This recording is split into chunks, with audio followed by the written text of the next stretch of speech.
My dad was extraordinary. His presence was infectious. He would walk into any room and instantly make everyone laugh, listen, and just embrace everything he had to offer. It wasn't just rambling either, even though that's what me and my brothers thought it was growing up. At every event we go to, he'd always say, only 20 minutes, and we'd end up staying an extra 2 hours every single time. But yeah, he was insightful, intelligent, entertaining. He made everyone feel heard and loved. He loved sharing all the memories that he had, and he did have a lot. Enough love and excitement for multiple lifetimes, traveling the world and meeting people, while still making lifetime connections and friendships everywhere that he went. He cared about everyone. It was always everyone else before him, and that's what made him content, knowing that he can make a difference, and boy, did he make a difference, touching every single life he encountered. No matter who you are, you could be cutting trees at the bottom of the hill down there, or in the White House someplace, it didn't matter. He had that gift to make people feel comfortable and make people feel it's okay. And just because he was man, it didn't matter who the people were. Could be a homeless guy on the street. I mean, and I saw that in him too. And there's got to be thousands, if not tens of thousands of people who had these small, might have met Bill once or twice and just had some special moments. He made them smile, made them feel good about themselves. I mean, he made people feel, all kind of people, kūpuna. Just make them feel so comfortable and heard. And he would follow up too, you know. He would make sure he follow up, or he would tell these guys, come on, you guys, let's go. And I'm hearing he said that too. You know, I said, oh, that's his voice already. Like I'm getting chicken skin again, because I can hear his voice. But Billy was an anomaly, right? I think Billy probably had hundreds of best friends. Hundreds. I would even go as far to say he had thousands of best friends. Not just good friends, right? I'm talking best friends. In only a way Billy could, right? And you know, it's not like, oh, I feel Billy my best friend, right? Billy was my best friend. It was mutual with Bill. He had this capacity, right, to envelop and build relationships, significant relationships with so many. Billy would always hug, bro. He would come in with these monster hugs. Not the kind brother hugs, you know? The kind monster, all in, full frontal hugs. So I was smaller than Billy, you know, so it just felt like I was all encompassed and wrapped in this big warm blanket, you know, so I was like, yeah, bro, give it to me, you know. So a little bit why we chose here. So we're in Nuuanu Valley Park. 3 houses around the corner was the Palihali. The Palihali was just a house on Pali Highway, but you know, to us it was our Hotel California. Anybody in Hilo that was ever in Honolulu found their way to the Palihali. But it was a really important time in my relationship with Billy, and our relationship with Billy, and our relationship as adolescents turning into adults. It was kind of that last moment, right, where we knew we had to get our stuff together, that we was going to be men, you know. We was probably already men, but we had to kind of start seriously becoming men. To me, though, like, this was the time we let Billy go. Us boys. Because we had to, yeah? Because he was that guy. He was that guy that needed to go and soar. And we wasn't going to hold him back. Even if we was like, hey, let me come along for the ride, we wasn't going to hold him back. But he needed to soar on his own. To go to law school, which if you know Billy and his trials and tribulations, right, growing up, I got into more trouble with Billy Kenoi than I got into trouble with anybody in my entire life. And I bet you get hundreds of you out there the same way. in addition to letting him go for the public Billy Kenoi, right, we had to let him go to become the husband and father, which meant more to him than anything else in his life. Growing up, I always felt like I was a little disappointing living in my brother's shadows. Liam was the smart one, getting all the awards, and now on his way to becoming a successful banker. And Justin was Dad's twin, an athletic and sort of academic star. He was loved beyond measures, now studying to become a lawyer, following in Dad's footsteps. I didn't really get any academic awards growing up, and when I look back at it, I was basically my dad's twin when he was in high school. Everyone knows that whole 1.9 GPA story, and I'm humbled and honored to say that I followed in his footsteps. Anyways, this past year due to COVID, when I came home, we became best friends. We would vent to each other, and me being the only person who could tell him things straight up, I'd help him with a lot of the struggles that he went through, and he helped me with mine. He was my biggest motivation and motivator. He always told me that I was unique and he saw himself in me. We would laugh about how he would think I was the most intelligent person emotionally, that I could read the room and connect with people on a different level and make them feel special. He said that's the best kind of intelligence. He made me feel important and seen.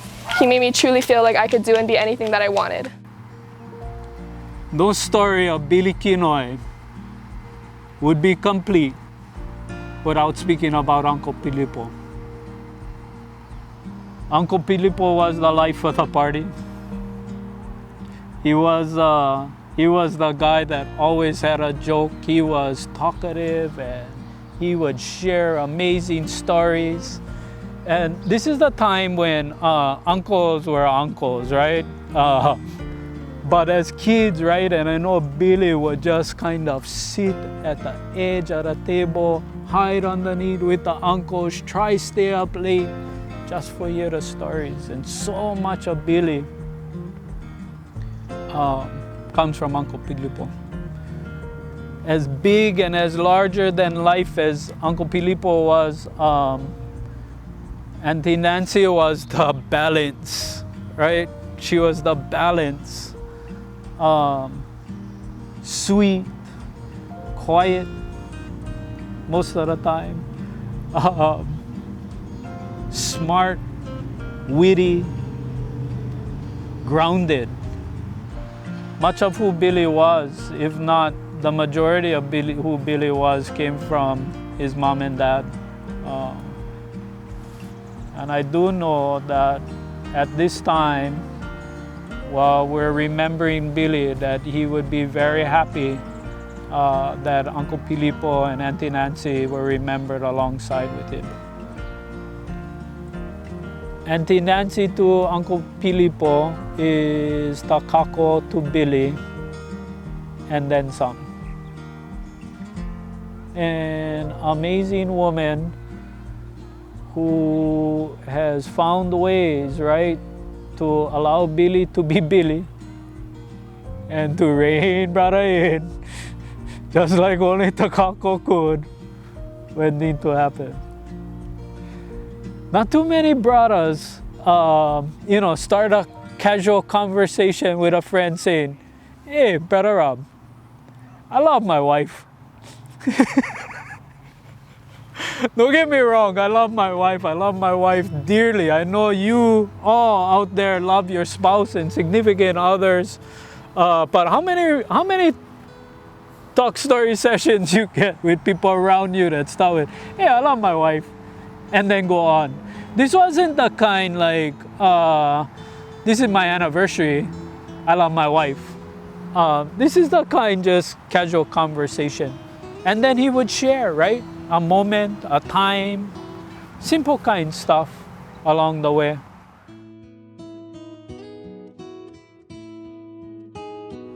I don't know what it was, but me and I'm sure many of you felt like we could throw caution to the wind too when we was with Billy, right? In ways that more so than we would do with anybody else. So it was inspiration, definitely, right? There's that spirit that can, right? We go do them together that, Billy just was infectious about. I think, quite frankly, it was just our desire to keep up, Because if we never, brother would be blowing past us, you know? And we wanted to be along for the ride. So the ability just to kind of throw caution to the wind. You know, small kind. He couldn't sing, you know, but he would sing at the top of his lungs.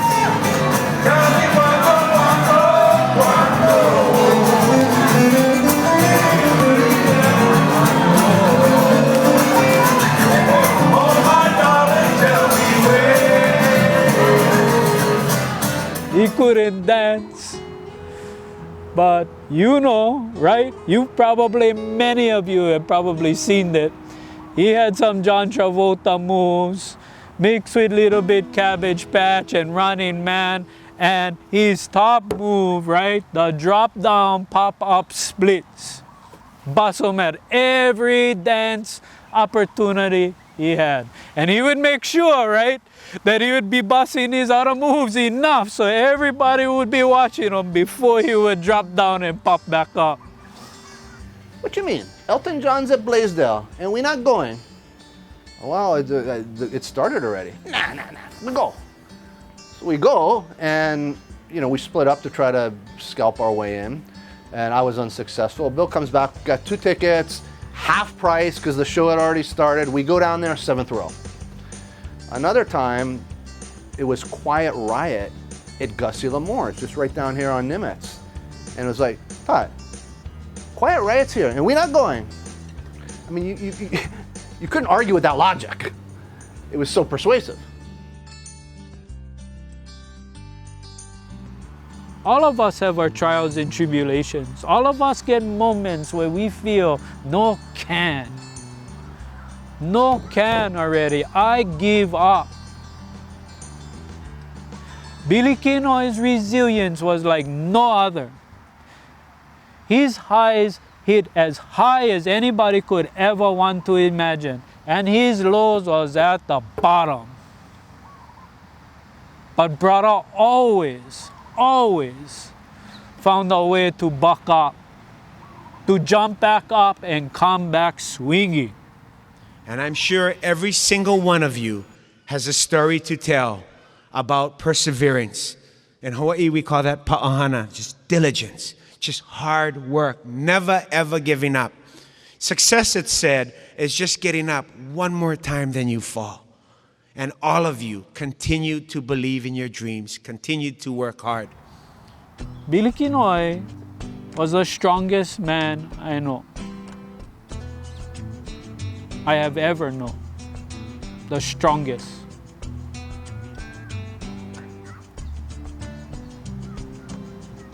And the basis of that strength was his mind.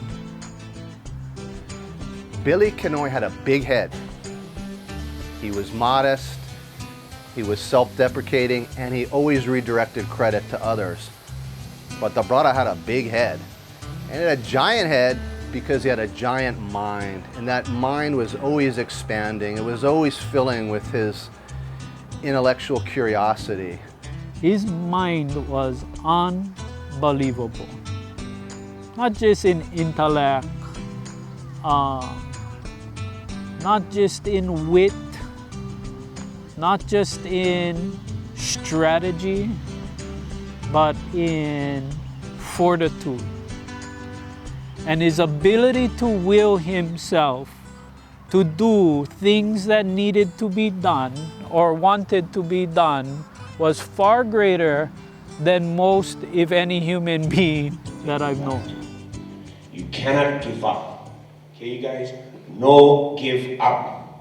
Because there are plenty of reasons why you can say no can. Plenty.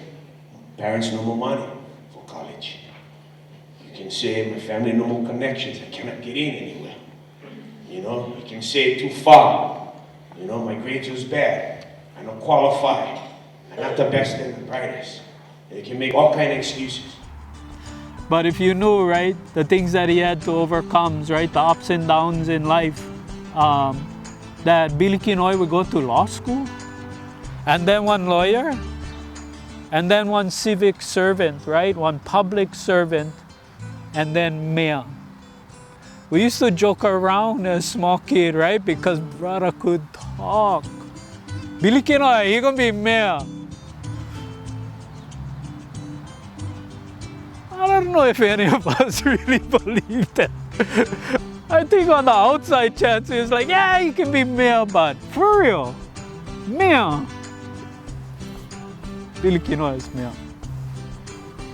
I don't know my Hilo mayor history well enough. I probably should bone up, but you cannot tell me was ever one better mayor, one brother who loved and did more for the island of Hawaii than Billy Kenoi. Together we can, you guys. Together we can. And together we going. Awesome, man. Awesome, brother. I mean, obviously, we were both mayors. I became mayor in 2008 on Kauai. And of course, he was the mayor of the Hawaii Island. And so that's kind of like really how we met as mayors. And when we met, we just kind of hit it off, brother kind, because we knew what our responsibility was as mayors, if you will. But we also knew that we had that connection, that grassroots connection that is important in leadership. You know, can't forget where you come from. If can, if no can, try can. And, you know, he would say that with this kind of subtle and convincing way, but wasn't like just, oh, try your best can. Was like, come on, dig down deep, because can. We will get through it because the amount of respect, aloha, and cooperation among all of our leaders. And we also will, because our parents, our grandparents, and our kūpuna have showed us that tough times no last, but tough people do. Brother Bills wasn't doing much physical activity before he said, hey, I'm gonna go qualify for the Ironman. I know he wasn't running. I would guess that probably up until, you know, the age of 30, he probably hadn't run more than 3 miles at any one point in time in his life. I know we used to hang. We never did, hey bro, we go for a mile-long swim. We never did do nothing like that. I don't even remember brother riding one bike when we was a kid. So I give it to him. He was surfing, you know, so I had some, but there was zero endurance stuff. A lot of people remember his achievement of the triathlon, you know, the Iron Mare. What they don't realize is that many years before, Billy did a Tin Man over here. And let me tell you a story about that Tin Man. We were at the Waimanalo Hemp Fest all day and all night because there was a lot of bands playing and all this. And, you know, it got near the end of the night, 10, 11 o'clock. The last bands are winding down. And Billy said, I got to do the Tin Man tomorrow. It's like, what? How can you never say nothing about that? And, hey, by the way, brother, don't you need a bike? It's like, no, don't worry, I get him, I'm gonna bike.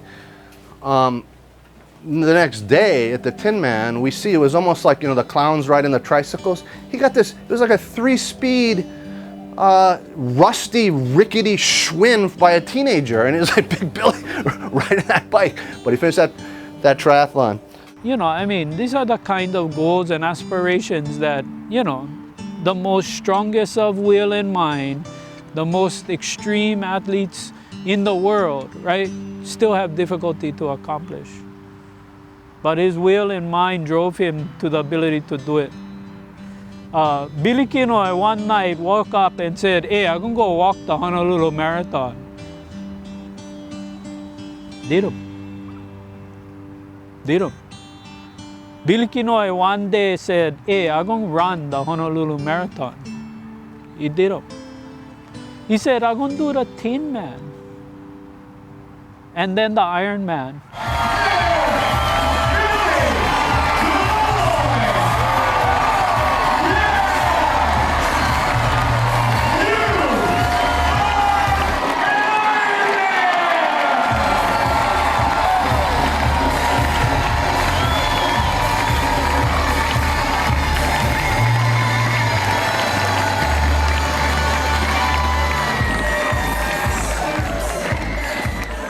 And then ultimately, we know of his will and mind to fight the fight that he's been battling over the past 3 years.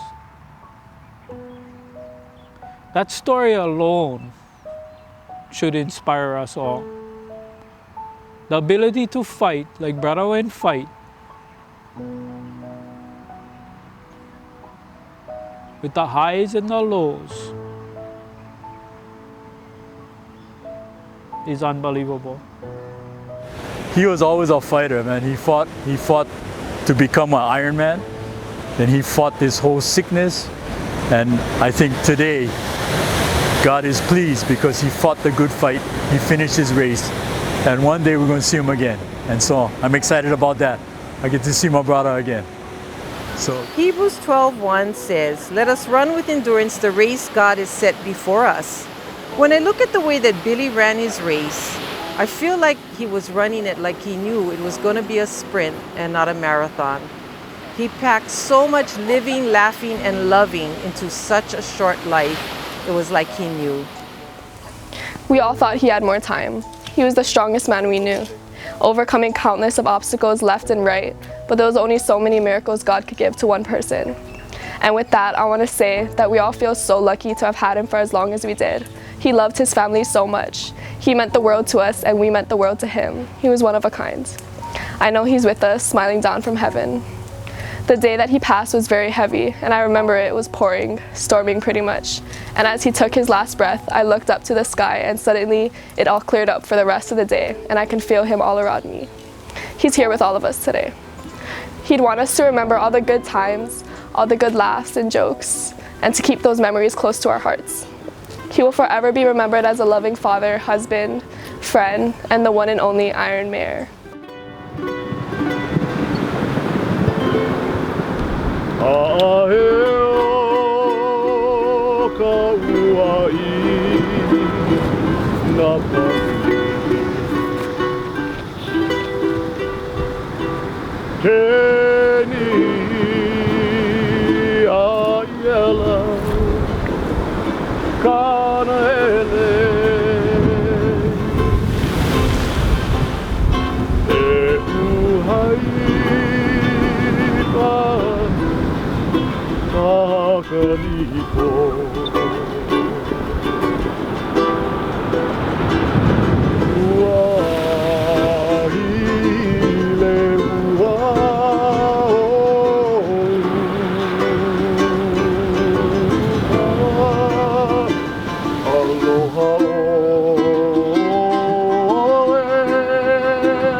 that is the promise of heaven.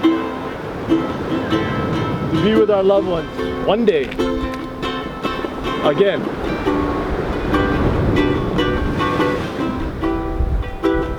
But not in a world like this.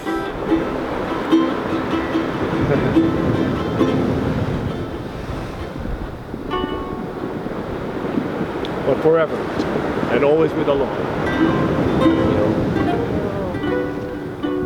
Makaino kamakua ke keiki me ka uhani amalele ya makua pau I ke la.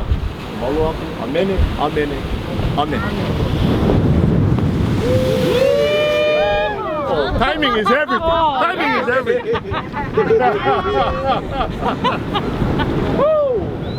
Don't let your hearts be troubled. Trust in God and trust also in me. There is more than enough room in my Father's home. If it were not so, would I have told you that I'm going to prepare a place for you? When everything is ready, I will come and get you, so that you will always be with me where I am. And that's what I believe Billy would say to all of us today. Don't let your hearts be troubled. I am where all the love is. And I know all the love is there because Billy brought all the rest of the love there when he got there. And someday you will join me here in this beautiful place, and there will be no more goodbyes. I plan to share it and talk about him wherever now, from today on, wherever I go, to say, this man, this is what it was.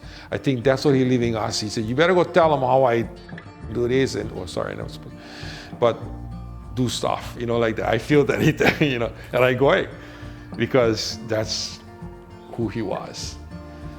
Share your stories. Share your stories about Billy because we all hear them. I heard some mean ones recently, stuff that, you know, I'm as close to Billy as I could ever imagine being with anybody. But I heard stories I never even have one clue, but when I hear that story, I could feel myself right there in the moment. Mayor Billy Kenoi, brother Billy, had that gift, and nobody else, I'm gonna say nobody else, had that connection, an ability to connect and make people feel, I can. No tell me no can, tell me how can, and go. And that to me is what we gotta hold on to. I can just imagine Billy in heaven right now, throwing shakas and hugging everyone, singing songs with Brother Willie K and sharing aloha from Hawaii with everyone and saying, wow, I made it. You left this life early, but you left having lived a full life. I'm saddened by your passing.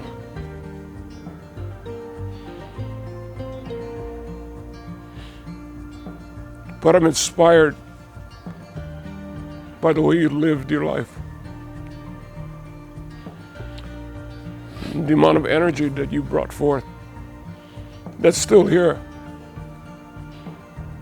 I can feel it every day. If we can show strength, if we can be resilient, if we can choose friendship, if we can love the way Billy has all taught us to be, we're going to live full lives. We're going to live full lives. We may not ever live the life that Billy lived, but we're going to live full lives.